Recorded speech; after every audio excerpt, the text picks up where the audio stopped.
There's nothing like snook hook sets at dawn or catching a tarpon in the moonlight.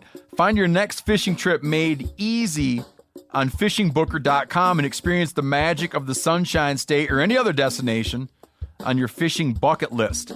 Book a blue water adventure in search of sailfish or go snapper fishing with the kids. With over 6,000 captains and trips to choose from, planning your next one just got a whole lot easier. Download the Fishing Booker app on the Google Play or App Store, or visit them online at fishingbooker.com to book your trip today. I'm sure a lot of you guys remember the old ceremonial hunting tradition of eating the heart out of the first animal you kill. Meat from those organs are among the most nutrient-rich foods on the planet.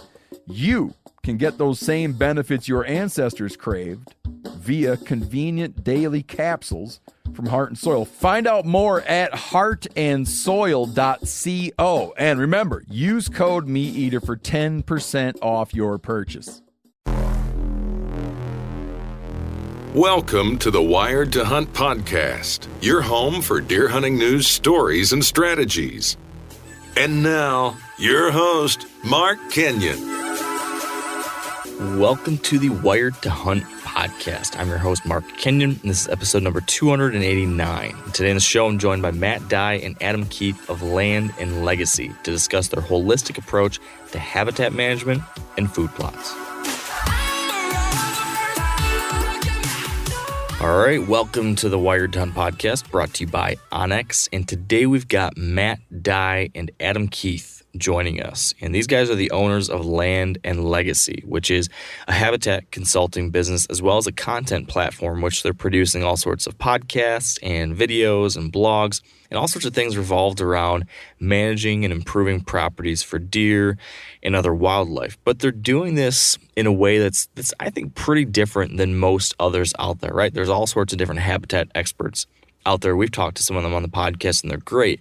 But Matt and Adam bring this unique perspective that's very focused on trying to harness the natural processes and systems out there, trying to do things that are more in line with the natural way of things, more in tune with Mother Nature, instead of fighting against it with these unnatural disturbances or whatever it might be. And I think this leads to it's kind of a philosophical conversation to a degree, but then also we get to some very tactical things too. So we talk high-level habitat ideas, why they look at the natural world in this way, why they try to approach their management projects in this way. But then also we get right into, the nitty-gritty details of how to plant better food plots, how to improve different parts of, old fields or a timber stand, how to do these things in ways that require less of this unnatural contact. How we can get away with getting great food plots with less herbicide. How can we do things with reduced tillage?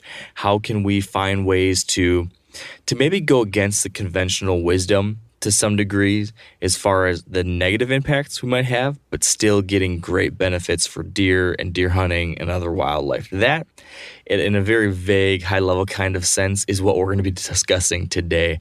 And I promise you, it is very interesting and very applicable to what I think a lot of us will be focusing on here in the coming days, weeks, and months as we head into the season. These final, this build up to hunting season for a lot of us, if you can manage properties to any degree, or even if you just want to someday, the content, the kind of stuff we discuss today is going to be very, very useful.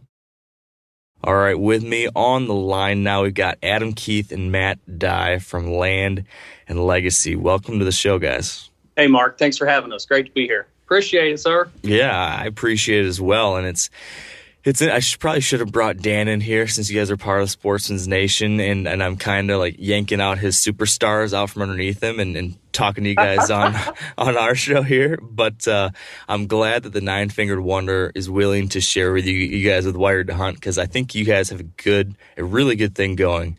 I've been enjoying the Land and Legacy podcast.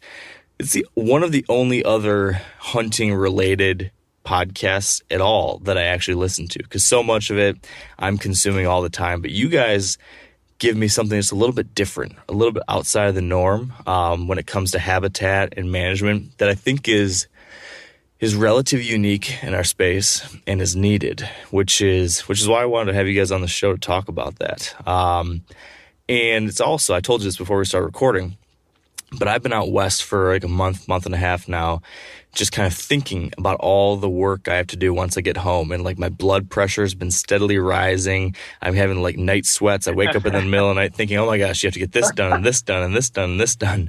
So you guys are going to help prepare me for my return. I'm going to be home in just a matter of days. So I'm counting on you guys to have me all buttoned up and ready to rock and roll once I hit the ground. So can you do that?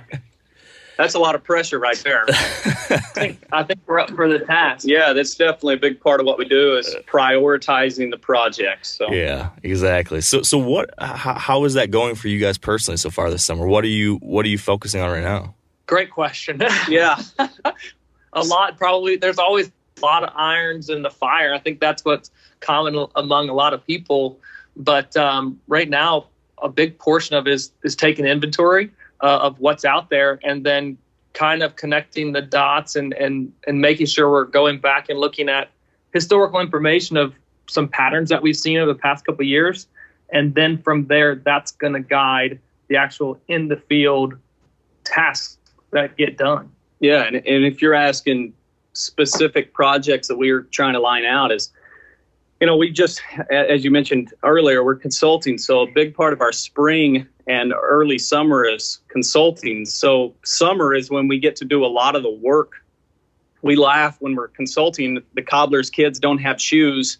We're land consultants, but we don't get to work on our own land for a big part of the year, especially the best time of the year to be doing a lot of work. So we've got projects lined out where we're trying to get to the farm. We've got our trail cameras up, but we planted our food plots in mid-May.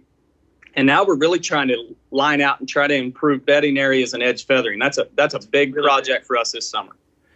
And do you guys have, how many different properties are you managing for your own hunting, your own family activity and stuff like that? What kind of workload is that? So there's basically two farms, but they're adjoining. So it's one big contiguous piece of ground that's about 900 acres. Okay. So that'll keep you busy.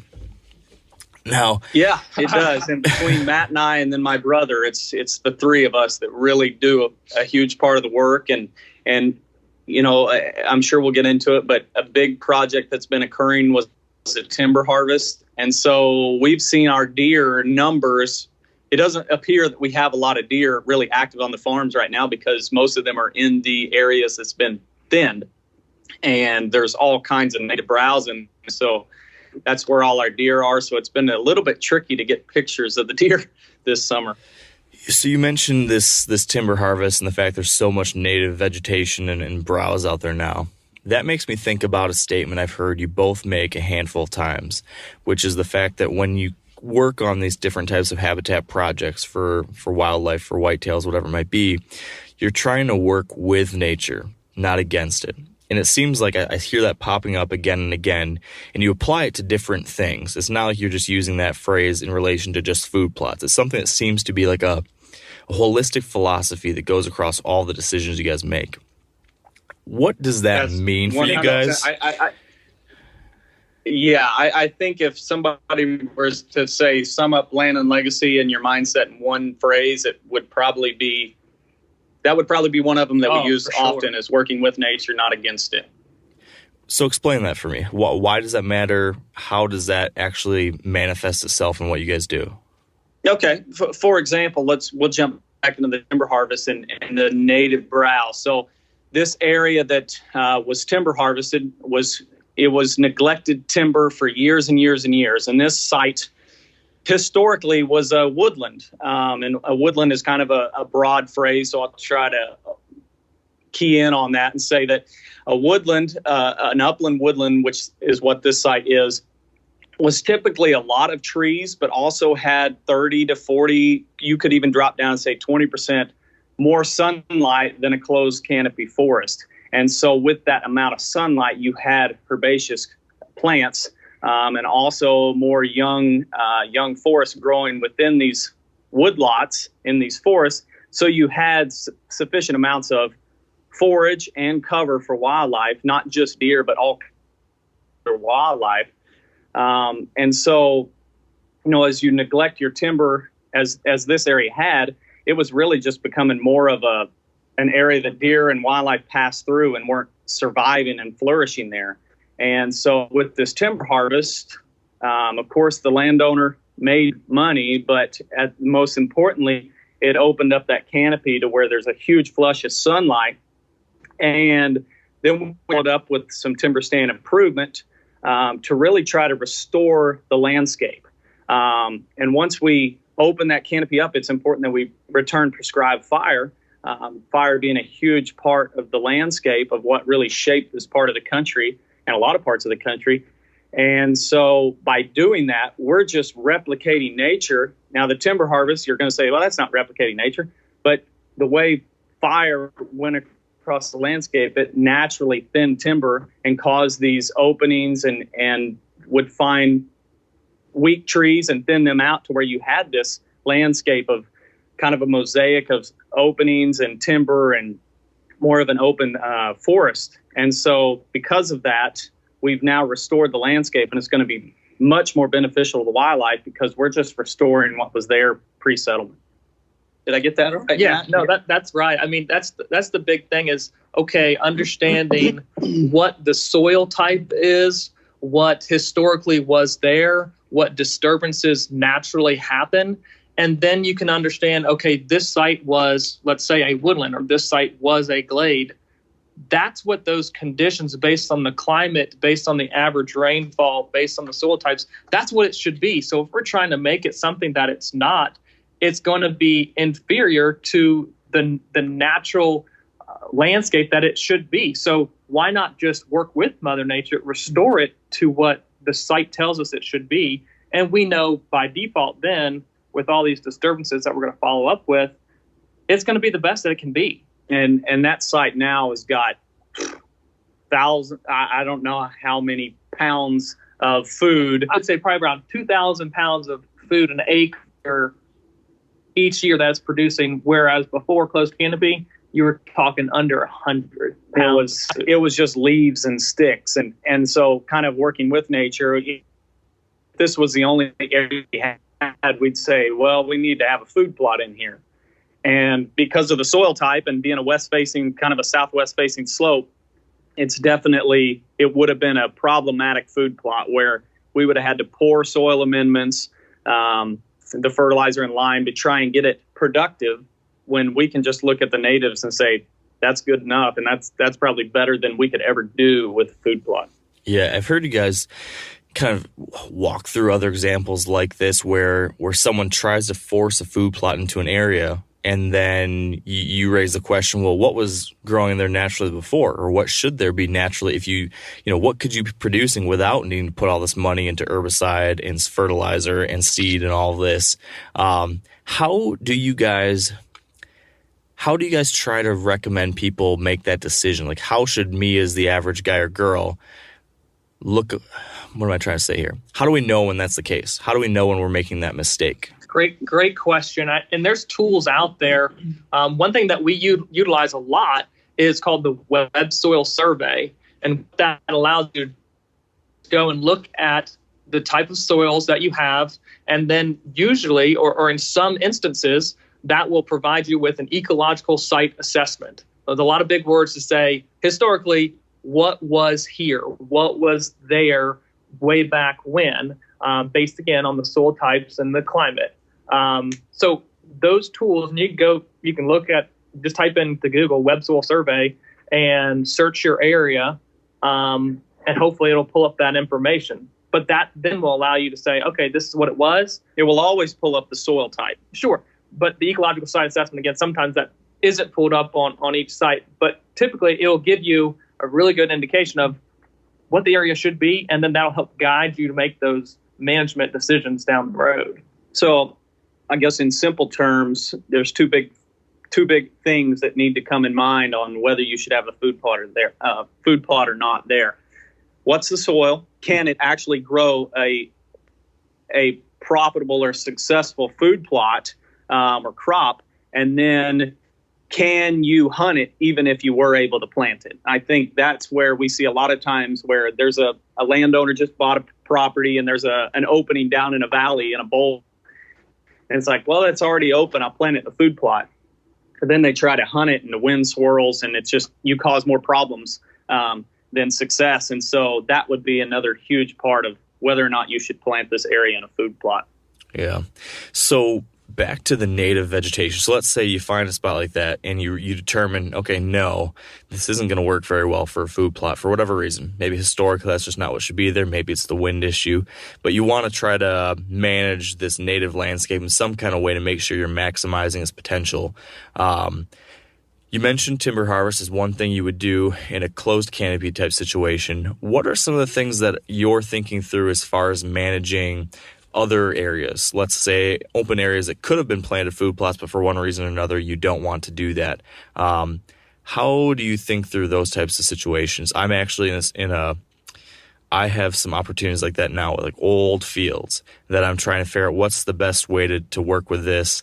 It can be a little bit daunting. You've got this big field. The conventional wisdom is spray it, burn it, plant it. But to your point, maybe I can just work with nature and not need to do that. Can you kind of walk us through your perspective on how to think about that kind of thing? What kind of potential is there? What value is there for wildlife? I know there's a lot, but sometimes people don't realize that when they just see a scrubby field. Where's your guys' heads at with that kind of thing? Absolutely.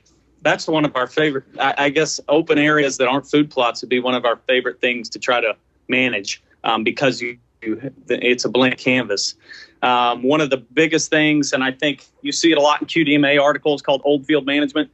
That's typically where we will take an area that's maybe it was crop or maybe it was pasture, some sort of, typically if you say pasture, it might be a cool season, non-native such as tall fescue or smooth brome, or down south it may be a warm season non-native, Bahia grass or Bermuda grass. And so basically we're trying to convert it to something more productive for the wildlife. And so typically, this is where we get into the herbicide use, and probably the most popular way that we use herbicides is a hopefully once or twice application during the peak time of that non-native. So if it's a cool season grass, we're going in after the first couple of frosts, and maybe in your area it's November or late October, and all the other natives have gone dormant. You're spraying that area out, and you're basically killing that non-native. Or it could be during the warm season down south with Bahia grass. If you have a very dominated field of Bahia grass, you're spraying that out, trying to kill it.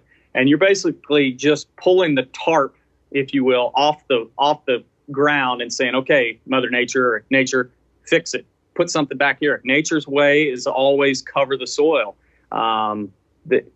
Nowhere in nature do you find exposed soil in a common practice, basically, of, for instance, like tillage. So you're pulling the tarp off and you're letting nature fill back what should be there to cover the soil. Sometimes if you're in heavy crop places, and you cut out a little bit, but if it's heavy crop places, you might have a little bit of problem of getting those beneficial plants back. And so you may have to, your best option may be going into and trying to plant some sort of pollinator blend or grass blend and trying to restore a grassland site. If you're in a place that's experienced heavy tillage and heavy herbicide applications over the years. But a great option for that would be EQIP programs through the government to restore these grasslands and pollinator areas. Can you, Matt? I know you. Yeah, go ahead. Go ahead, Mark. I should let you go, Matt, because I'm about to pivot. Okay. Basically, there's a lot of times the composition of that field really dictates what the first moves are. When I say composition, it's like what is in there, how much beneficial species are in there. Let's say it's 60% versus 40% bad. You might just be going in and targeting these bad species. Maybe they're non-native invasives like autumn olive or Sericea lephitiza, and you can just do spot spray applications to address those trouble areas, and then let that succession take over, producing annual weeds the first couple of years, and then turning over into more perennial things. But like Adam said, addressing the bad and then letting Mother Nature just replace it, deer and a lot of wild game species live from 4 foot and down. So that first bit of cover that naturally comes back is usually very beneficial for a lot of different animals. And I think I want to share one story real quick on exactly what we're just talking about. And it goes to southern Iowa and a property that used to be a cattle property. And it was all pretty much smooth brome and tall fescue. We went in, assessed the ground, and helped the landowner restore a prairie. Web Soil Survey told us that parts of this property were prairie and oak savanna, so we knew it was a grassland-dominated landscape historically. So we went in and we sprayed, helped them spray during the spring. Actually, it was during March, and then we returned in early May and burned it. And it went from shin-high to knee-high non-native cool season grass to chest-high and above chest-high or above head-high grasses and forbs, goldenrod, big blue stem, Indian grass, all kinds of ragweed. The list goes on. Milkweed everywhere, to a point where a significant shift in deer activity happened on the sites that we were restoring. We didn't do the whole landscape immediately. We broke it up into quadrants, and every time we focused in on an area, that's where the deer would shift to chase that cover and those beneficial forbs in the burned areas. That story there is just one example of many that have been restored, but it's incredible to see the response of the native vegetation and then correlate that with the response of hunting observations and stories and success based in and around those areas that have been treated and restored as what they should be, historically speaking. So here's the challenge that I've faced as I've been thinking this through myself. The situation you just outlined seemed like it would work very well. But if I'm in a situation like I think it was you, Adam, who mentioned, sometimes you have to come in late October or November and spray it for certain species. And then the next year you can go in and possibly replant it with a pollinator blend or whatever it might be. So many of these different management strategies require that herbicide application during the hunting season, like during the heat of the hunting season, like the very best time. I would rather someone cut off my pinky toes than me go out there the first week of November and go all over my property, and spook every single buck off the field. So do it in the spring. So you can get away with the spring application. Like it's not absolutely have to do it in the fall. No, but you'll get most likely a better success rate out of a fall application, but we've had great success in the spring because everyone's in that same boat. Yeah, we're all sitting here going, I know I should do it, but I'm not going to because I'm going to be in the tree stage. Yeah, spring, and it could be March. Basically, we always just look and see. You want to have that whole clump of tall fescue or smooth brome greening up. And there's like a 2-week window in there where it's already greening up before a lot of the other natives start to pop. Okay. So what about this also? The fact that we were talking all about these old fields and managing them and trying to, improve the type of cover types there and the food source there and everything. But I do think that it's not as sexy as the food plots. Most people at home want that beautiful green carpet of clover or whatever. They see the brushy field and the average guy or girl just sees an opportunity to do something else. Can you just speak to the value there? Like, I know there's a tremendous amount of value, but can you just help us, help illustrate that? Like, what does an old brushy field that's well managed do for us as, managers, as hunters? There's a lot of value there, right? Oh my gosh. Yeah. I think it's a great question. Yeah. I don't think there's anything sexy about what we do in the management, but I think it's a mindset change that would need to occur.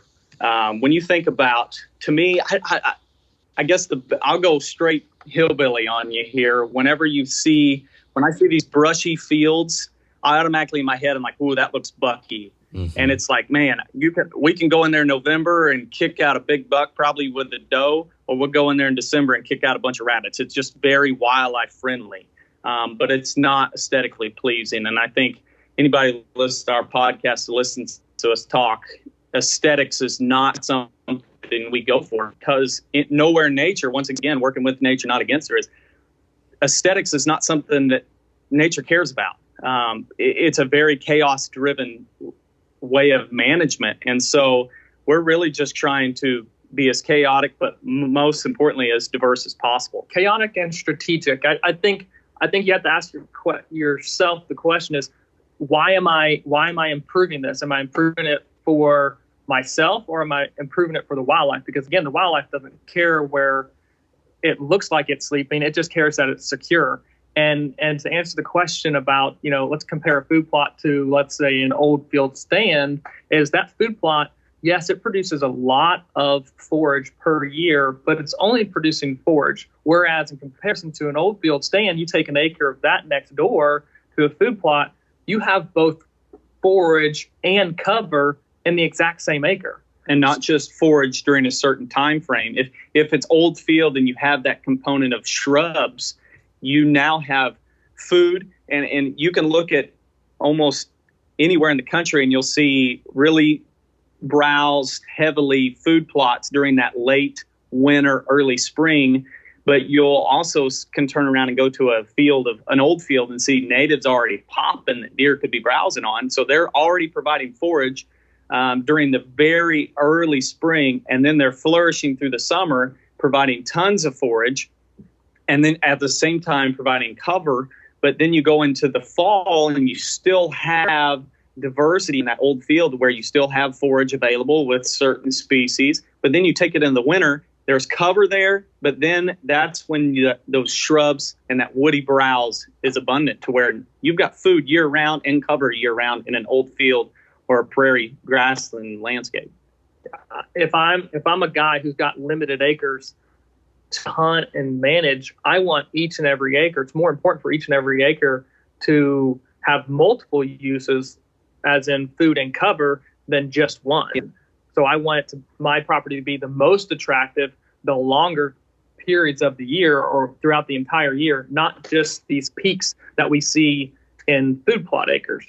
Yeah. So old field is roughly 3,000 pounds of digestible forage a year.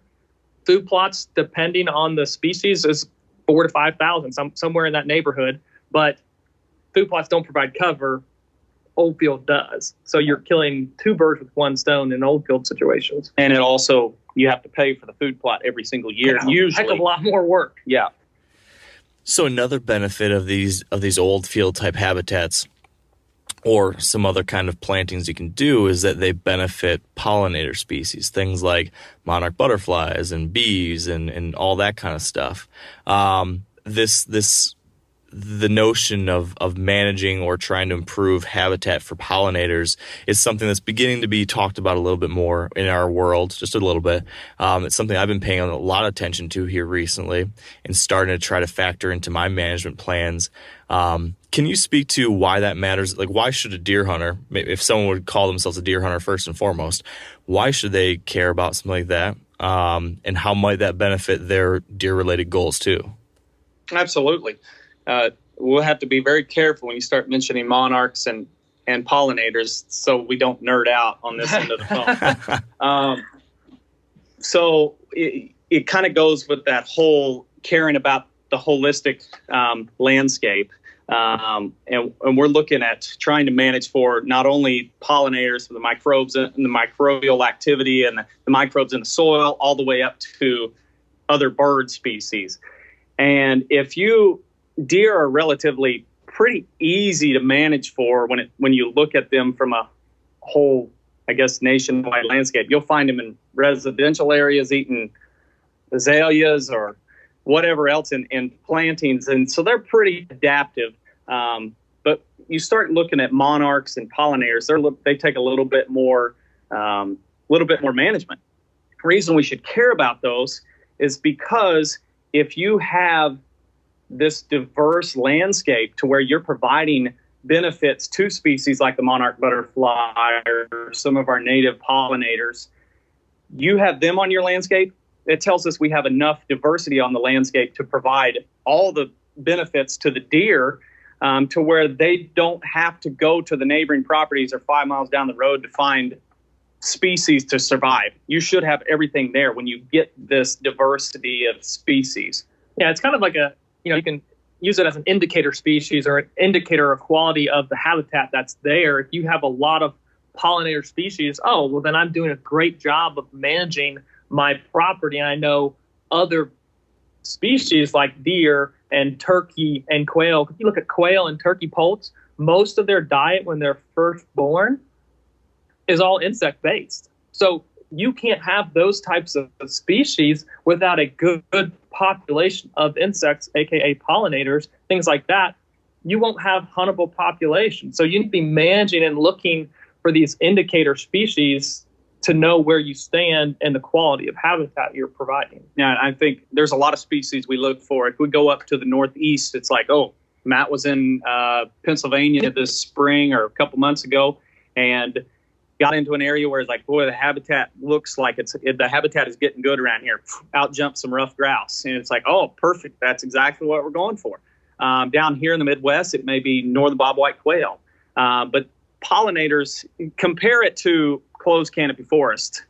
That's not providing anything for pollinators hardly, specifically monarch butterfly.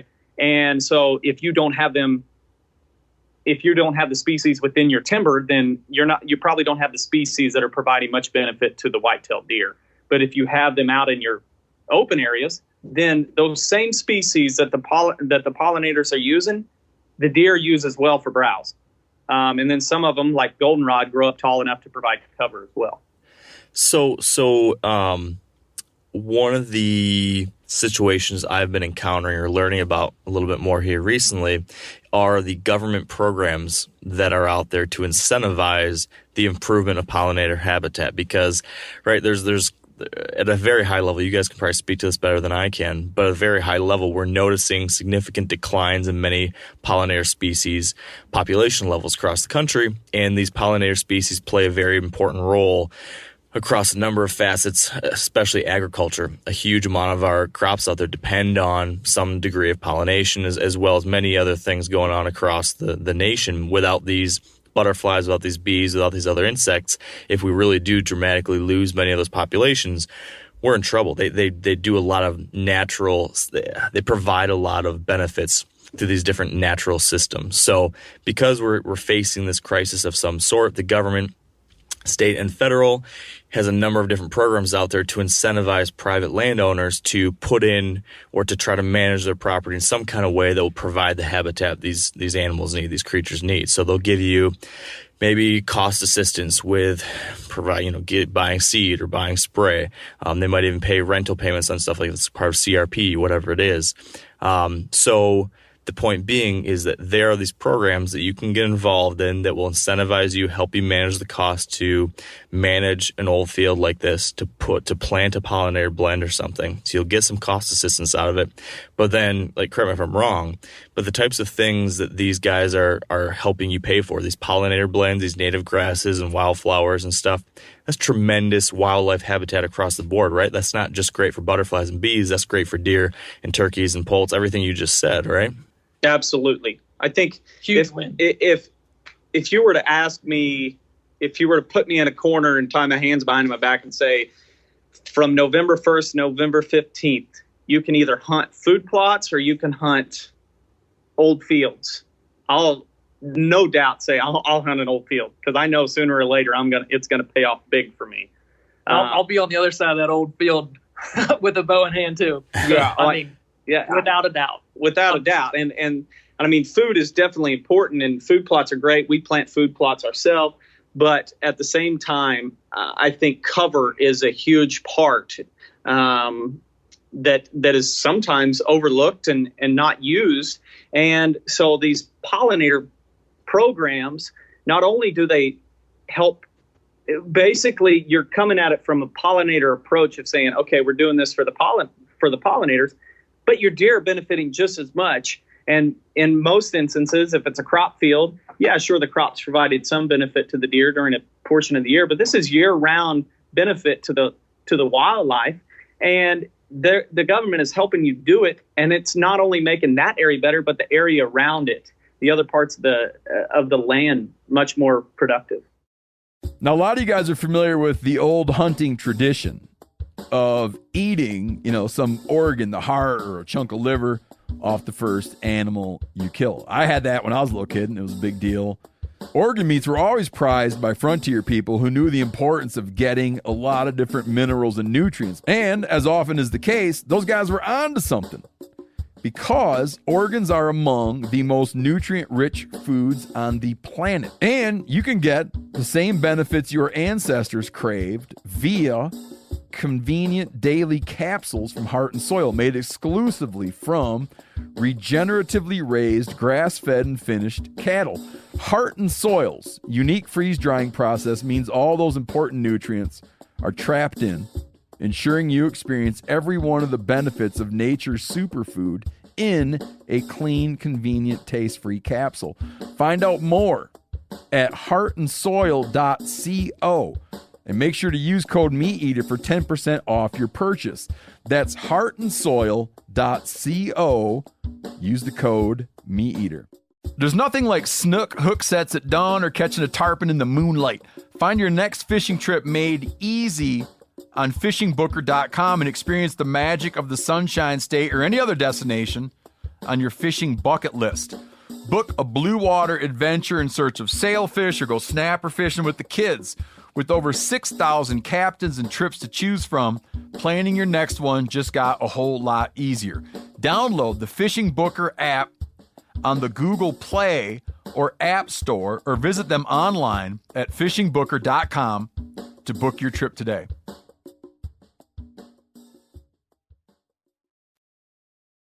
You talked about, as we were kind of getting to this topic, the fact that you are focusing, you nerd out really on a lot of the minute aspects of landscape health, things like microbes, things like pollinators, things like soil health. And all of this is all related to another topic that I've been really geeking out myself on, which is this idea of regenerative agriculture and how to apply some of these ideas we're talking about to now, if we are going to actively manage a piece of ground or some portion of it to try to plant a crop, a food plot of some sort, trying to do that in a way that's in sync with nature, I think is a natural next step from what we've been talking about here. There's managing what's already there. And then if we are going to add something new, how do we do that in a way that that is as beneficial as possible without pulling in any of the negative side effects of some of the tools that are typically used within the conventional agricultural world. Tell me a little bit about just why or how regenerative agriculture, however you guys want to refer to this kind of concept as, how that became something you guys are interested in and why it's so appealing. I think out of failures, definitely out of failures and mentors of mine over the years. And then that was, years ago, in the 2008 and 9, and then also again 2010, I worked with some guys that had this mentality before it was called regenerative agriculture, but they had a very holistic mindset. One was a cattle farmer who just tried to add as much diversity in his pastures as possible, to a point where he was like, I'm not fertilizing, I'm not adding any soil amendments. I'm using the cattle to fertilize my pastures, but I'm moving them. Basically, all I'm doing is replicating what the bison herds did years ago. And back then, as a young guy that really, I was still focused on, I want to kill the biggest deer in this county. And so looking back, I'm like, man, he was so ahead of his time in that mindset. And then I worked for another guy who was he worked for the conservation department, and he was the one who encouraged planting diverse food plots because we need to be thinking about all the native species, not just deer. And both those guys were huge in really pouring in that mindset of, there's more out here than just deer. And if you focus on trying to help species that need more help, pollinators, bobwhite quail, red-headed woodpecker, all kinds of other species that may be a species of concern, your deer are still benefiting just as much, and probably going to do better than just your typical food plot closed canopy forage management that you see a lot. So for myself, I grew up on the East Coast, specifically within the Chesapeake Bay watershed, and there's a lot of course, laws and things like that, nutrient management in that area. And that, I'm not going to say is the birthplace at all, but a humongous wave of cover cropping began in the Chesapeake Bay watershed in Maryland, Virginia, Delaware, those type of areas, Pennsylvania as well. And so I was kind of immersed in that, kind of grew up in a farming community background with family. And so I've kind of always known cover cropping, no-till drilling, and just kind of knew, gosh, why wouldn't you do this kind of stuff? And then moving out to the Midwest is like, oh, wow, that wave of information hadn't made it this far out yet. It's like, well, we can apply it elsewhere too, not just from a farming standpoint, but why wouldn't we do it in like food plot acres as well? So that was kind of like that information, like, wow, we can take this application in a farming sense. And because, again, the soil's foundation, why not learn the foundation, the knowledge behind how to manage it, learn it, and then apply what we need to in food plot situations. So can you walk us through your guys' process for your typical food plot? Because I know it's different than the usual, the typical person out there who's going about doing things in the conventional way. The way you guys are operating is pretty unique compared to that. Can you walk us through what that process throughout the year looks like for you? And then as you do that, explain why what you're doing is beneficial. Yeah, so sticking to food plots, I guess, our typical process, and I don't know if there's anything typical about what we do anymore. I'm trying to think of, because we're always testing and trying new things. Yeah. But a typical way that we would plant a food plot is, our goal is to have diversity. And we can't always do that. We weren't able to do that on my family farm because of years of heavy tillage and problematic species like crabgrass. But our typical way is to spray 2 quarts per acre of glyphosate pre-planting. So sometime in April, we will spray, and then we will plant a diverse blend, 8 or more species typically. And that's it. That's all we're going to do until August rolls around. And then we're going to go back in. Hold on. Time out. Let's make sure, like, a lot of people would hear you say spray and then plant, and they think, well, what about all the in-between stuff? There's no in-between for you, right? Am I hearing you right that you are spraying? And then how long of a time period are you waiting between the spray and then going and planting? And how are you planting? Is this drilling it? Are you broadcasting it? What are you doing there? Give me a little more detail. Oh, yeah. all the above. Yeah. So we got 2 different techniques, and we've tried, because I think in the food plot world, there's I guess practical for most guys, and then there's what our goals are. The top of the summit is, okay, if I'm planting a food plot, what is the very best thing I can do to ensure a productive food plot? And that's no-till drilling. But at the same time, that's not practical for a lot of guys. But for us, we have easy access. We can rent a no-till drill right in our county USDA office. And so we spray, and then it may be 2 days or it may be a week before we go in with the no-till drill, and we drill our food plot. And then we don't do anything. If we plant what we want, and it's typically this diverse blend, it's got sun hemp, cowpeas, I can list those out, sunflowers, milo, millets. We plant that, and then we don't do anything until August when we plant our fall plot. And we may do the same thing, or we may just drill right through the standing. We don't really have a system that's like we do this every single time. It really depends, honestly, watching how that food plot grows throughout the summer depends on the incoming rains. What are we expecting for the fall?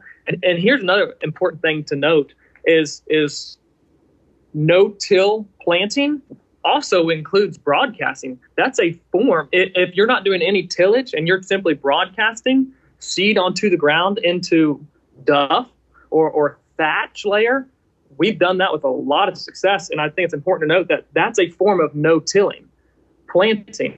It's just not utilizing a no-till drill. Yeah. So a lot of people want to say, hey, I want to be conscious of the soil and not till it, but I can't get a no-till drill. Well, know that you're still doing no-till practices by broadcasting seed. But from our experience, you have to have an adequate thatch layer and rains to allow that seed to germinate. But it will absolutely work. Yeah. And so I guess if you wanted to sum up our two processes for planting food plots that we use most of the time is spraying, and within a week we no-till drill. Typically that's more important in the spring with bigger seeds like corn or soybeans. And then we also use a technique that is basically we spray, we broadcast, and we then cultipack or roll or drag that area that we just sprayed. And basically that is what we found as being the most successful way to have a food plot without having any other equipment besides a four-wheeler and a drag or a cultipacker. But that system is very important that you have rain forecasted and coming. So give me a little more detail as far as the specifics, because that scenario right there is what I was trying this spring myself. And I was trying it to plant food plot screens. So I'd never done this before. I never tried the no-till broadcast only approach, but I thought, I'm going to give this a shot.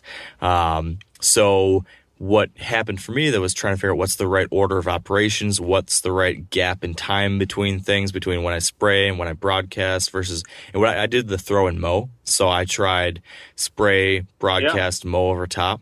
But can you walk me through the actual details of the ideal scenario, like when you would do the spraying, how long you'd wait to broadcast, or what the right order is and all that? What's worked the best for you guys at least? And sorry, one more additional question.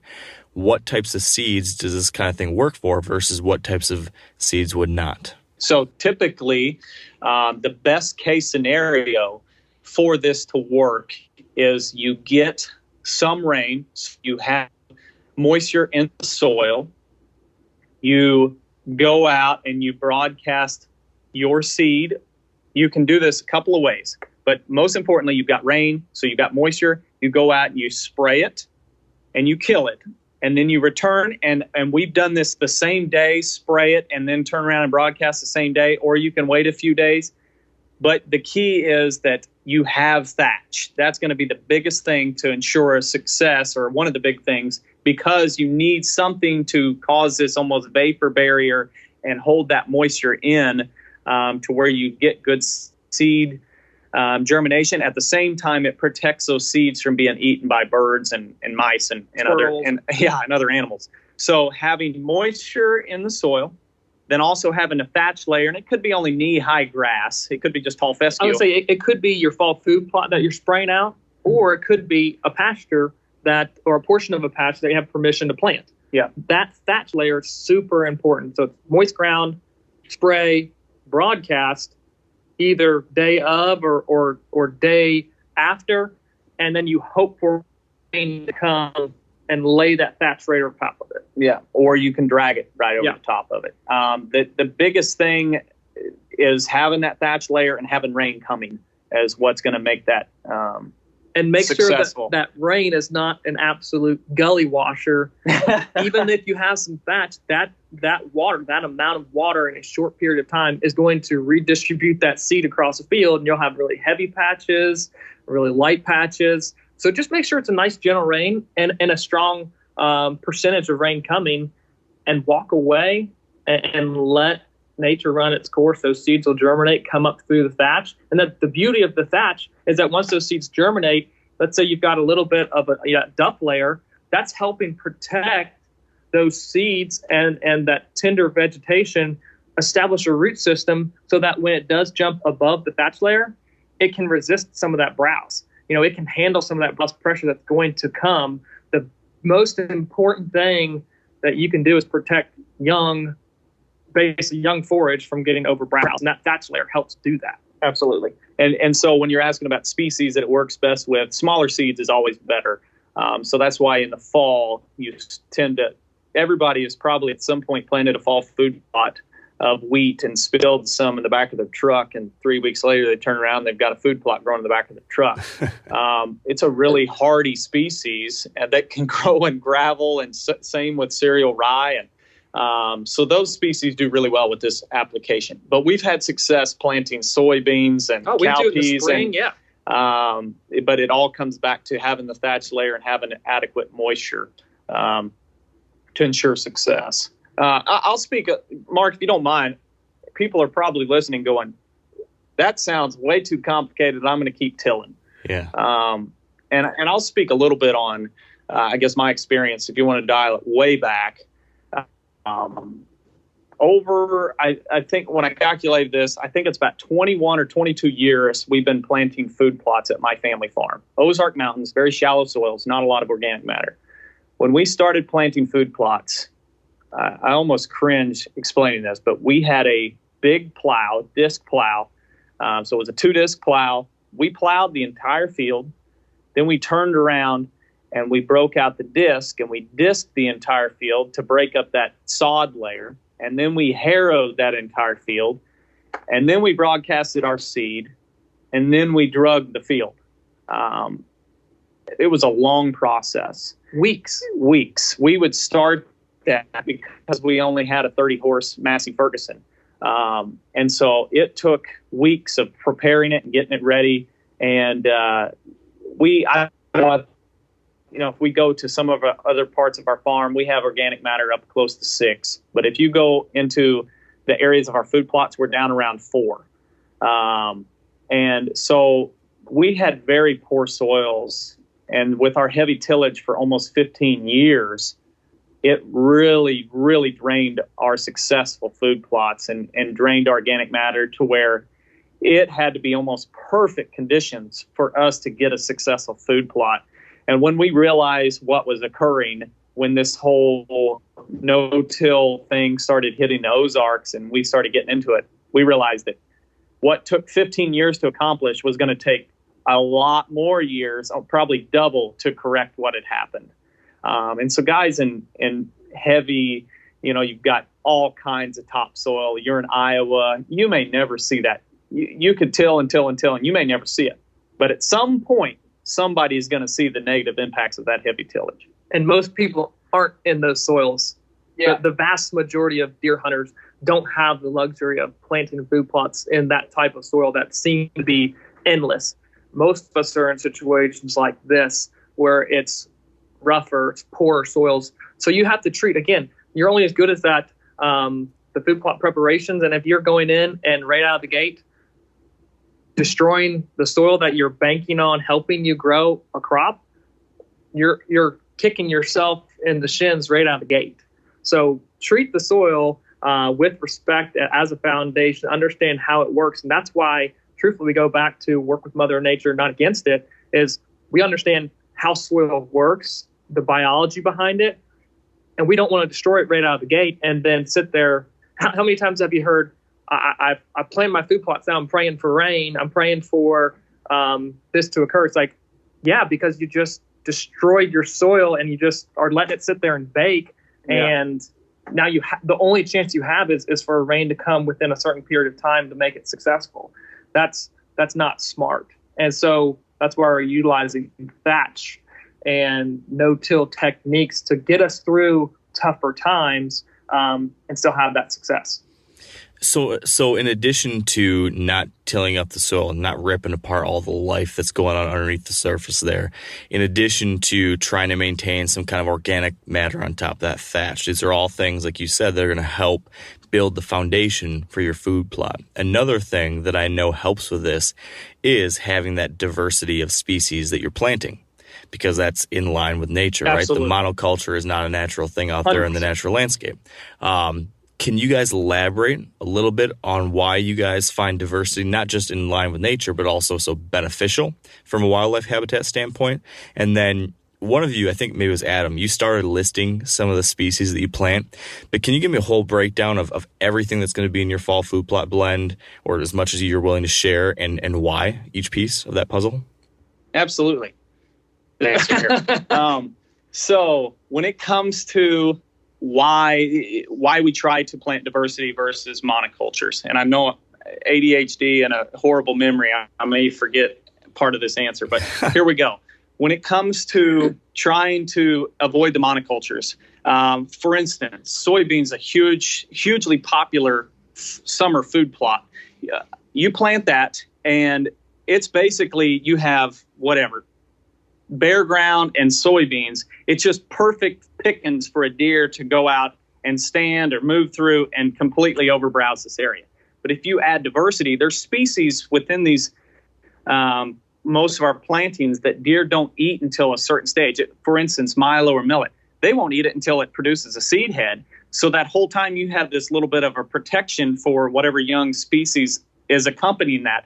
And so deer can't overbrowse those food plots nearly as much. But at the same time, each species mines or uses a certain nutrient out of the soil.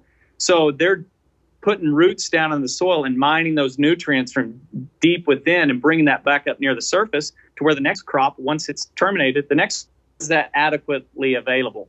And so at the same time, just like nature, they all lean on each other and support each other. So some species may not like the heat nearly as much as another species, but because it's next to that species that can flourish in the heat, it can withstand it a little better because it's leaning on it for support. They're holding nutrients together. They have a different root system. One may be a taproot and the other one may be a fibrous root system, to where you have this diversity all working together to create a ecosystem, if you will. Even some of those species are shading out the other species until those ones get browsed, and then it's basically they're next in line for their time to shine, and they're hitting that later portion of the summer where they're more attractive and palatable. So you're not banking on one crop to do something for, let's say, however many months and withstand all the things that Mother Nature is going to throw at it, whether it's bugs, whether it's disease, whether it's wind, whether it's a lack of rainfall. You have, let's say, 10 different species that are all working together among each other, and that all can withstand and basically fight through those difficult times, making that food plot itself attractive from April till October. Think about just the seasons that we go through. We go through spring, summer, and fall in that span of time.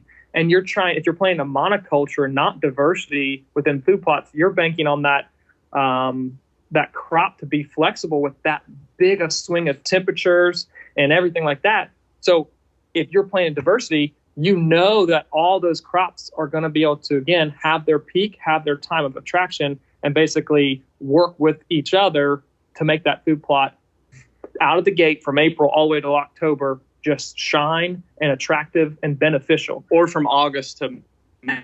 Yeah, if you're planting fall. And if you're planting fall. So here's the species that we typically try to include, and we tweak it every year, but these are some of our favorites. And I'll explain why. Plot. So we love purple top turnips. We love a different type of turnip, maybe a forage turnip, so it can handle browse pressure a little better than the purple top turnip. We love radishes, whether it be a nitro or daikon or a gopher radish. We love those. Austrian winter peas. We love getting into some of our grains. We love cereal rye, triticale, oats, and wheat. And then we also love annual clovers, and we're growing very fond of Balanza and Bercine clovers and crimson clover. And I think that would pretty much hairy vetch is another one that we really like. And you combine all those together, and you have grasses, and you have legumes, and you have broadleaves, and just like nature, and you've got the big three types, and the big three, and you can really bust up compaction, you can mine nutrients, and you can prevent erosion. At the same time, if you look at each of those species, just use the cereal grains. Oats are tremendous attraction during the early fall, during that October, early November timeframe. Wheat and triticale and cereal rye may take a little longer to get that root system established and get where deer actually browse on it. But those are tremendous plants to have in your food plot acres for that late winter, early spring, when there's hardly anything else green on the landscape. Then you look at radishes. They're really attractive during the early part of the season. But then as you get those first heavy frosts, that's when the deer can shift over and really browse on the purple top turnips and the forage turnips. And it kind of takes the pressure off those radishes to where they can continue making a tuber and break up the compaction. Then you look at the clovers, and they're going to provide great forage midway through the fall. They're not doing a whole lot during the winter, but then in the spring, they take off like crazy and provide more forage than almost anything else you could plant at the same time, fixating a ton of nitrogen. It's incredible.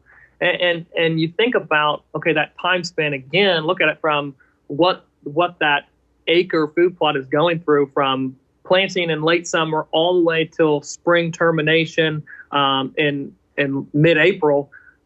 That is an incredible swing of temperatures. And there's typically, I think that was about 14 species or so that we plant. And at any given time, early, middle to late, in that month swing there's about 4 species that are just getting it all together.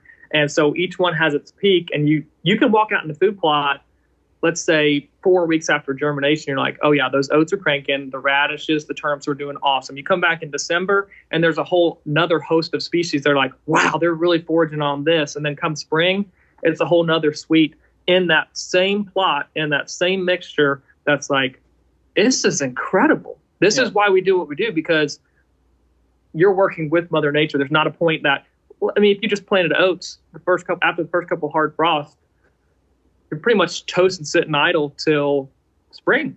Yeah. Or weeds grow and your winter annuals start growing. And I guess the analogy I would use is, think of it like this is pretty lame, but the game Red Rover, where you all join hands and you're trying to keep the other team from. Once you do that with your diverse plantings, I should have used defensive linemen, shouldn't I? Yeah, that would have been better. Yeah. Everyone's judging you right now. We're well aware of his athletic experiences. Yeah. Oh, man. So basically, they're all supporting each other and providing, they're all flourishing to where you have something on the table to eat, something on the table to mine nutrients and prevent erosion, from planting all the way till termination or all the way through the next summer. I mean, some of those annual clovers will be green. If you didn't terminate them, they'll be green all the way till almost July. Yeah. And that's the thing, it sounds super complicated and really complex, but the principle is super easy. Just understand how Mother Nature works and complement it in the way that you choose to manage your land. And you're going to see incredible results by doing that.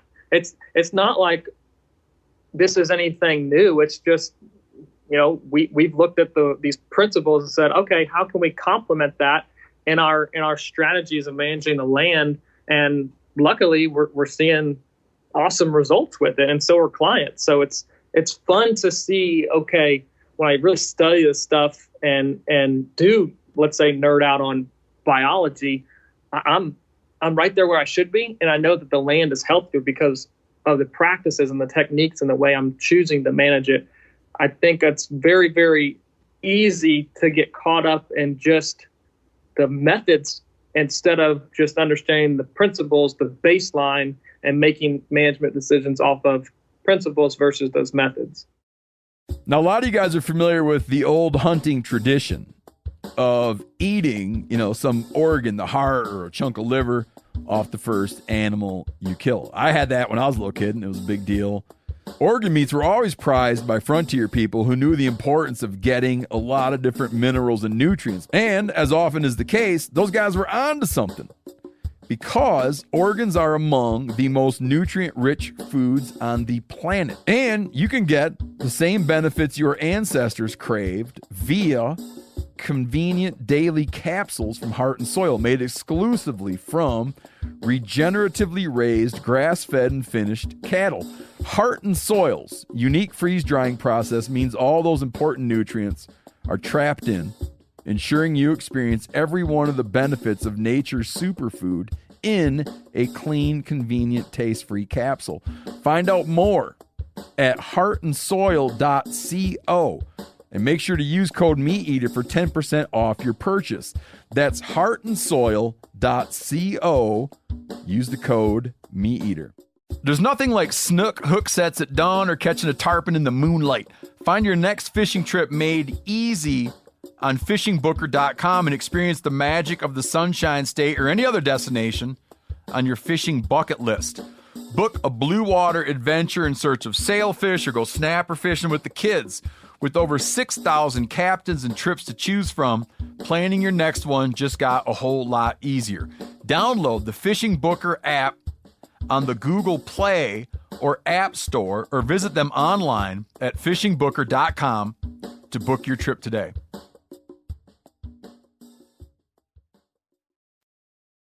So one of the things that when I got into like the food plotting world, I was definitely finding a lot of like the conventional wisdom out there. And one of the things that I was always worried about with diversity, with blends, was that if you mash a bunch of things together, you're not going to do things right for any one of them perfectly. So you will plant some stuff. If we're planting everything at the same time, that means nothing's planted at just the right time. So I would think to myself, okay, I would rather plant my brassicas at the perfect time to plant brassicas.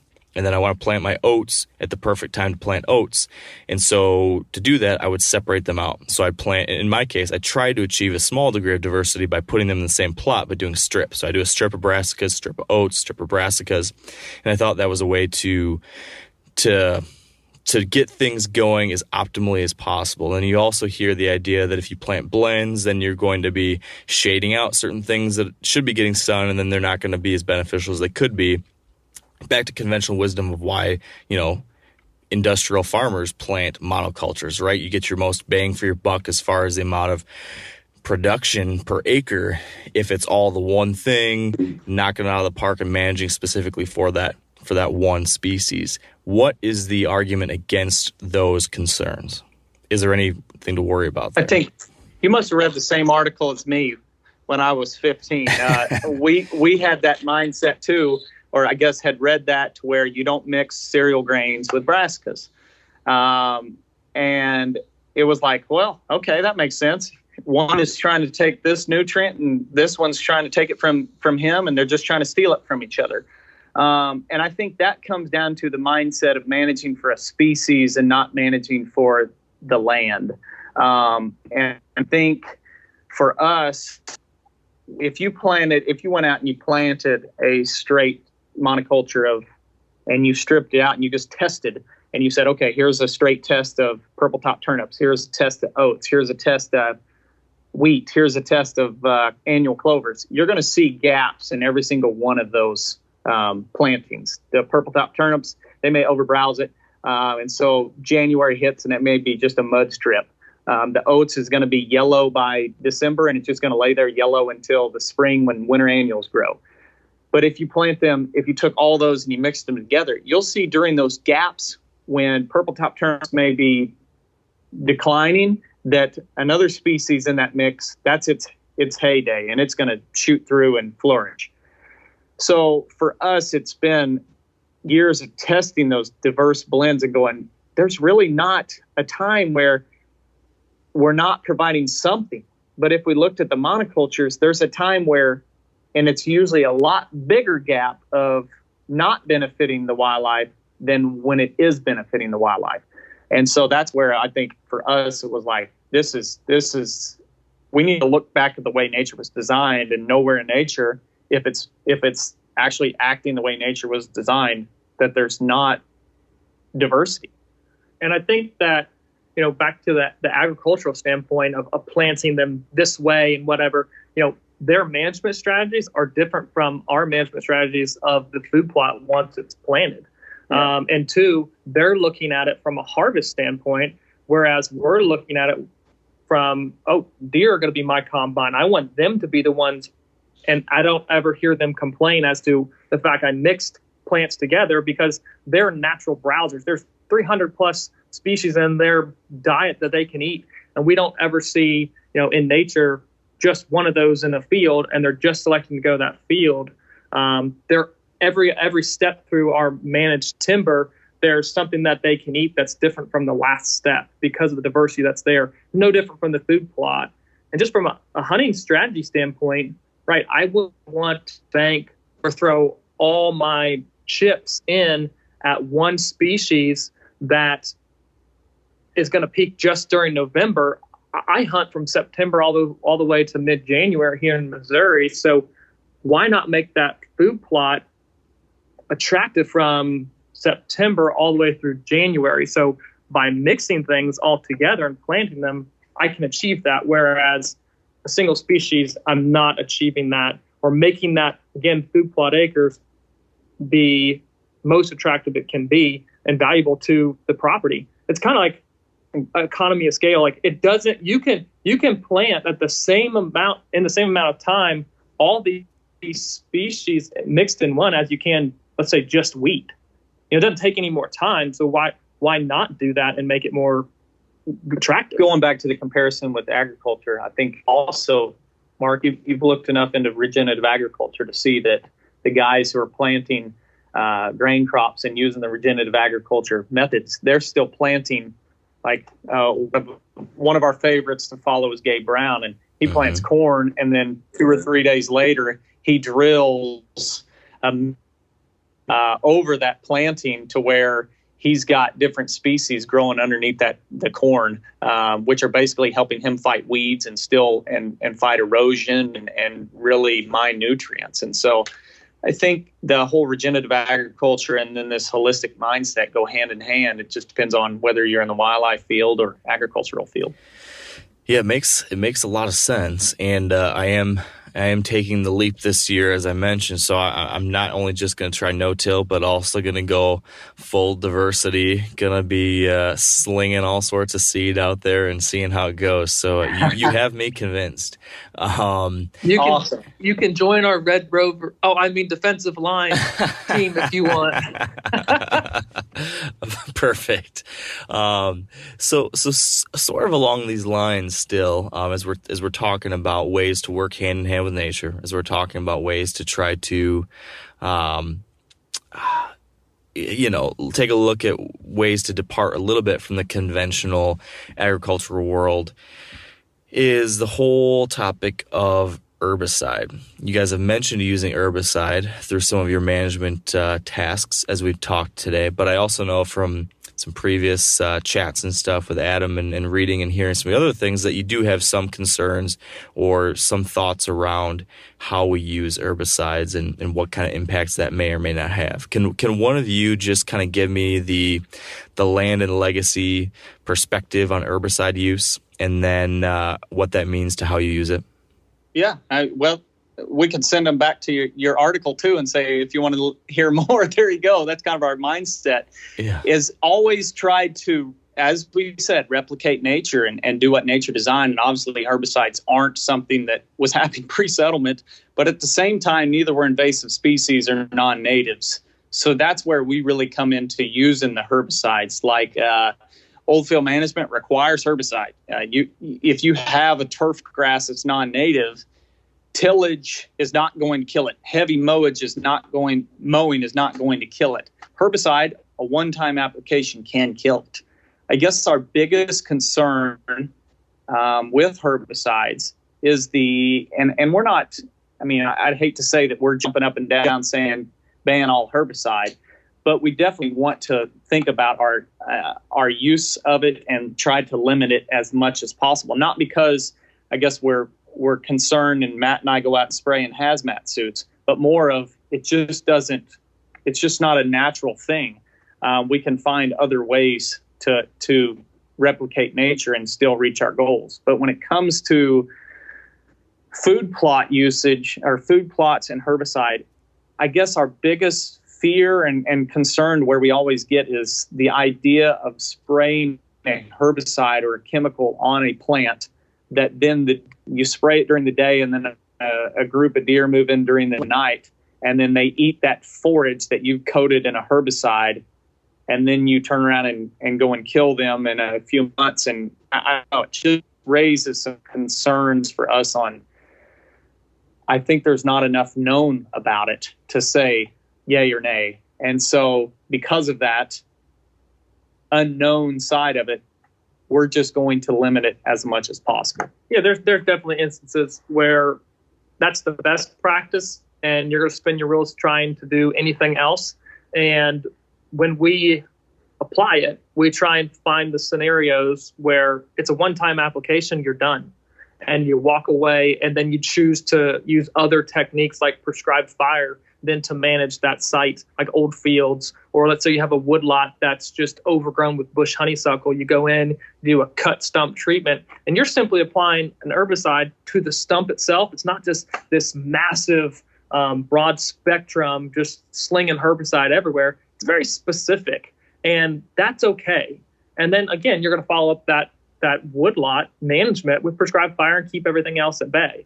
So that's the way we prefer to utilize it, and not just go overboard, and know why you're doing it, have a direct reason, and limit its usage. I mean, like clover plots, how many people are utilizing like a 2,4-DB or a clethodim, rocker, and it's like, go in and you could simply just spot spray those areas.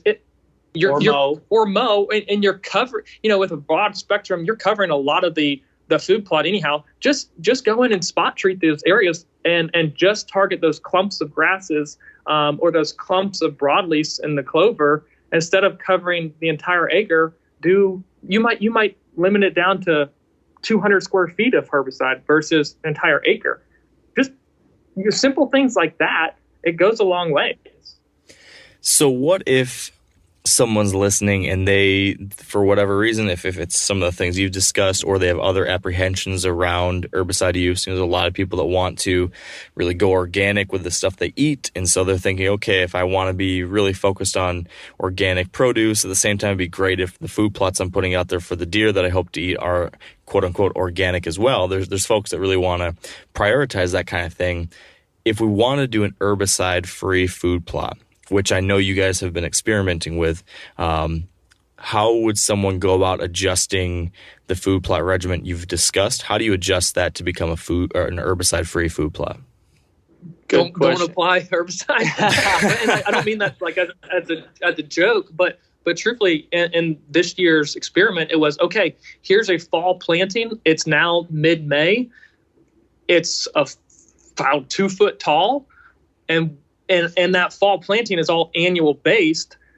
So we're just going to set the drill in it and drive and plant the whole thing. And these annuals are all going to mature, and that's going to kind of dry up, shrivel up. And then the food plot itself is going to grow up amongst all of this vegetation. So instead of utilizing that thatch and laying it on the ground, you're simply letting it stay standing. And then your food plot in the spring grows up amongst it, and you haven't applied any herbicide. I think in simple terms, what you really, I guess, best advice for trying to do an organic food plot would be diversity. And then also a plant or plants growing year round. Anytime you leave bare ground, or you leave an area where you haven't put a plant to grow, whether it be a cool season or a warm season, nature will put something there. And it could be a noxious weed. So if you're putting a species down, so in the fall you plant something, in the spring you plant something, to where you keep that soil covered, you keep something growing year round, but you pick, that's going to be your best way at avoiding having to add herbicide to kill noxious weeds. Yep, that makes sense. So we're doing all these things. Let's say we've prioritize diversity. We are trying to find ways to minimize our herbicide use, or at least be thoughtful about how we're doing that. We're making sure to take advantage of natural systems to get the best out of the soil, to get the best out of the native landscape. Now we're getting into, let's say, this time period, August. Hunting season is a month or 2 months away.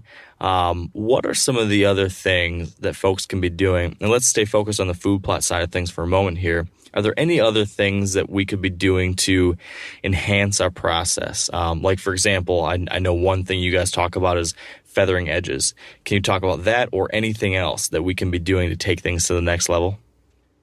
Yeah, for sure. So one thing that we see a lot, and especially in crop country, is the dedication to a grain. saying, okay, this field is going to be standing corn or standing beans during the late season. It's going to be money. Well, it most likely will be. There's a reason guys are planting those. But at the same time, as soon as season's over or you have high deer density, at some point, all that food's going to be consumed, and you're going to have stubble, or you're going to mow it down, and it's just going to be laying there vacant and opening up the window for weeds to grow, or especially noxious weeds. So adding species, cover crops to those standing grain fields or standing bean fields, food plots, whatever it is, to get something growing there. At the same time, if you do have a mild winter, you've got a very productive food plot in case they're not eating the standing grain. And I think the misconception is planting season is late April, early May, or depending on your area. For our area in Midwest, that's what it is. You say late April, early May, that's spring planting, and August or early September is your fall planting. But there's species like cereal rye and wheat that you can plant them up until it's 40 degrees soil temperature. And so you could wait until those leaves fall off the soybeans and then broadcast your cereal rye in there. And if you get the appropriate amount of rain, you're going to have a great cover crop. So if you do have a mild winter, deer are still coming to that area. That's one thing. Another big thing we recommend is adding diversity to clover plots. And so I think a lot of times we plant clover plots and we may add wheat as a companion or a nurse crop on the first year, but year 4 or 5, we really start fighting weeds. And the big reason for that is because you planted a legume, which is fixating nitrogen. Every growing season is putting nitrogen out.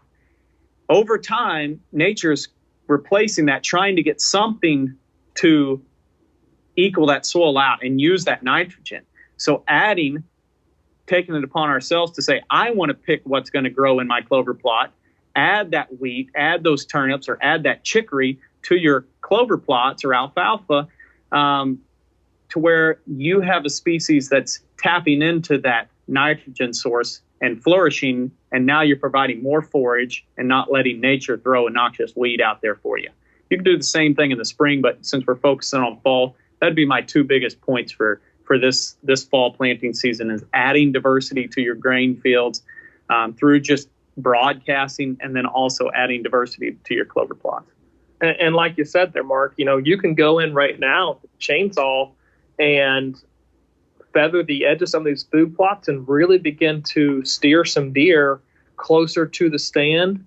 Maybe they're coming out between, let's say, 30 and 50 yards away from your set, or maybe your observations from last year from the stand, you saw that, and you want them all to come out at 30 yards. Well, feather the edge, lay some trees parallel to the edge of the field, and kind of create a living fence, a border, something that's going to push them closer to the stand and just increase your odds of having deer come within bow range. But you can do that around lots of food plots and really increase your odds. And that can be done July, it can be done August, it can be done the 1st of September. Trees fall down, branches fall, tops come out of trees. It's not like it's this massive disturbance that a deer just stop and never enter or turn around and never come back, even close to deer season. Cut it down, walk away, and then let the deer kind of swing in closer to your bow stands. Simple. Yeah. And lots of times it's those little things, though, that are relatively simple that can make all the difference, right? It's being thoughtful about every little piece you can put of the puzzle in place, which is why I geek out about this stuff so much myself. Yeah. I think a big part of our learning and what we share today is learning from our own mistakes. And for years, we focused on maximizing food plots and trying to create food plots. And then it was like, we can have the best looking food plot in the world, but they still come out on the other end, and I can't shoot them. And so adding bedding areas or little clear cuts, bedding thickets, and then edge feathering is like, well, this is almost too easy to create and steer deer where we want them. So with all this in mind, and maybe you've already given me your answer, but if you were to have to point your finger at the conventional wisdom out there, whatever it might be, that most frustrates you, or that you wish you could just like snap your fingers or wave your magic wand and it would change, what's that one thing for each of you that you wish you could just snap people out of it right now? And it could be something we've already talked about. You can reiterate it if you want, or something new. That is such a good question, and I'm almost scared to answer. This is going to be good. It's really, man, that's really hard. I was not expecting that question, but this might make you mad, but it's a little bit of a. Stop listening to Mark Kenyon. I get irritated by. I just don't like the prioritizing the little things. And I know that's a blanket statement, but I'll give you an example. I see, let's take food plots, for example. And I love food plots. I'll say that forever. But food plots, most guys, I want everybody listening to think about how many acres your overall farm is, and then how many acres is the food plot. And then think about how much time you spend whenever you look at a full year, 12 months, and you say, how much time did I spend here, here, here, here, here? Overall, in our experience, we see more time spent on food plots and around food plots, and it still is less than 5% of the overall ratio of land. And I think seeing people prioritize on minute, tiniest of things, but putting all their eggs in that basket. To me, it's just like Michael Jordan goes out and he spends the entire practice shooting fadeaways in the corner as buzzer beaters. That was a very small part of his game, but he focuses his entire time working on that shot. It's the same thing we see with managing a landscape of, I'm going to focus on food plots, trail cameras, and ride around my food plots. One of my just biggest thing that's kind of just irks me, I guess, and I'll say yes, agree to Adam, of course, because we see things very similarly. And for me, it is timber management or the lack thereof. So not focusing on the fact that your property is dominated by timber and you sit back and don't do anything. And we go to properties all the time, all across the country that are unmanaged. There's incredible browse lines through the timber. There's invasive species coming in the timber. And a lot of people are very fearful for cutting or harvesting timber. And I can understand that. But at the same time, don't tell me that you want to make improvements to your farm and then not address the largest portion of your farm. There's ways to educate yourself on timber management.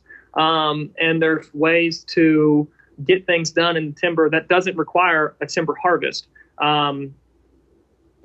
Aesthetics oftentimes play a big role into that. And again, we kind of have to go back and say, what are your goals for this property? And aesthetics usually isn't the top end. It's, I want to kill bigger, better, more deer. And so to achieve that, though, we have to address the 60% of your property that's timber and increase it, because most times close canopy forest is 50 to 100 pound digestible forage a year that deer will consume. And why not increase that and make some of it young forest? And now you're producing 1,000 pounds of digestible forage and it's better cover. It makes no sense to me, but oftentimes it's like the forgotten aspect of management is timber management. Yeah. And I'll add to that by making a little plug. If you're wanting to learn more about that topic, we did a whole episode with a couple guys from QDMA about forestry for deer hunters. And there's some really interesting in the weeds type content that we dive into on that side of things when it comes to timber stand management that we don't have time to get into today, but highly recommend checking that out too. And since we do need to wrap it up and on this kind of line of thinking with resources, if you guys could leave our listeners with one recommended resource each for if people are listening to this and are just intrigued to learn more about any of these topics or want to learn more about these ideas or how you've been inspired to think about habitat management in this more holistic way, in this more regenerative, in sync, in line with nature kind of way. Are there any things that inspired you or that you would recommend other people look to learn more that might be helpful for folks? I always enjoy, I guess, on trying to understand the natural landscape. It always kind of goes back to that pre-settlement, pre-European settlement. And so I really enjoy, and unfortunately there's not just one, but for me, and I know you like books too, Mark, it's fortunately because you can read journals of explorers all across the country. And that has been a huge part of what Matt and I study and research and look at, because if you even read one of them, chances are you're going to understand that what they saw is not what we see today. But at the same time, they see everything from tons of deer, elk, bison to prairie chickens or grouse. And you just automatically, just reading one of those journals will say, man, that was a much more productive landscape and things have changed. And so for us, it's always been, how do we get that back? And my favorite will always be the Lewis and Clark journals, just because of the details and then the vast area that they covered. And if you listen to or read their journals, you're going to see that the landscape was full of shrubs, grasses, and tons of animals. And it definitely is like, we need to really look at our landscape, because there was way more animals than what we have today. And yet there wasn't food plots or hinge cuts or edge feathering. There was prescribed fire and grazing. And so that's a big part of what we look at. Yeah, I'm going to have a kind of a unique answer here, but it's going to hopefully challenge the listeners. And there's not a lot of great resources out there for this type of thinking, specific the hunting outdoor world. So I want to put the pressure on everyone listening, saying everyone goes to, let's say, your property every couple weekends, or you go to public ground and you spend a lot of time in the tree during the fall. And I guess my charge is, you be your own person to think critically about your observations that you're seeing. Don't just sit in the stand and look on your phone and play on your phone. Look and see what's happening and occurring around you. And hopefully that's going to allow you to better understand how, let's say, a food chain works. Let's say how, a timber stand is going to progress over time. Maybe you planted an area for a long time, or how go check out and see if the state or the Forestry Service has done some prescribed fire in an area. Go out there, make observations, and be critical of those observations. Don't just take it in and keep driving or go back playing on your phone. Really look around you as to what's happening. There's tons and tons of clues and things that you can see just in the natural world that I think, after hearing this and hopefully adopting and changing a little bit of a mindset, that a lot of things will begin to click for people. So, of course, go and read, hopefully listen to this podcast and others, and begin to just honestly adopt a mindset. And then I think your eyes are going to be able to see things differently, and you understand how the natural world works better if you go into, let's say, the next time you're in the woods with a little bit different of a mindset and try and see things differently. Yeah, it's a great suggestion. And if people want to find more resources from you guys, which I know there's a lot, you guys are producing a lot of great content, where would you recommend folks go to connect with you, to learn more from you two specifically? I appreciate that. Of course, we do 2 podcasts a week over on Sportsman's Nation. That's just Land and Legacy. If they search us on iTunes, they'll find us. We're also starting to put out more videos.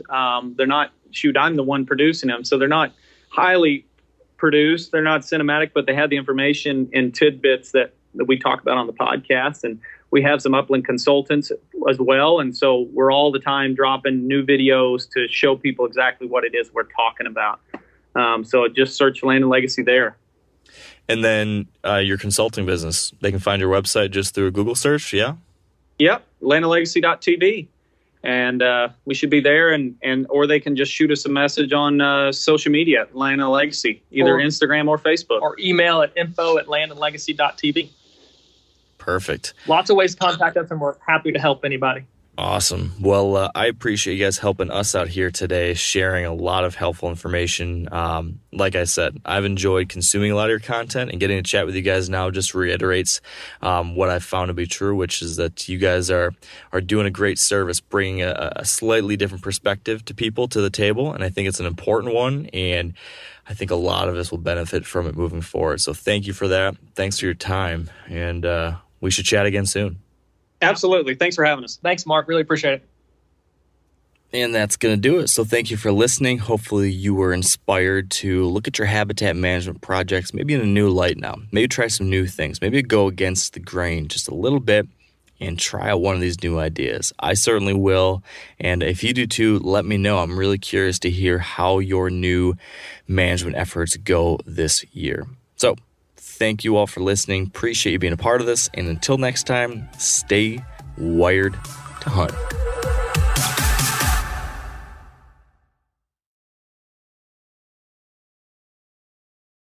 I'm sure a lot of you guys remember the old ceremonial hunting tradition of eating the heart out of the first animal you kill. Meat from those organs are among the most nutrient-rich foods on the planet.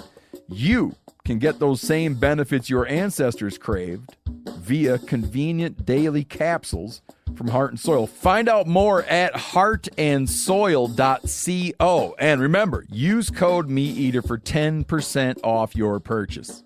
You ever get that feeling the walls closing in, the concrete jungle suffocating you?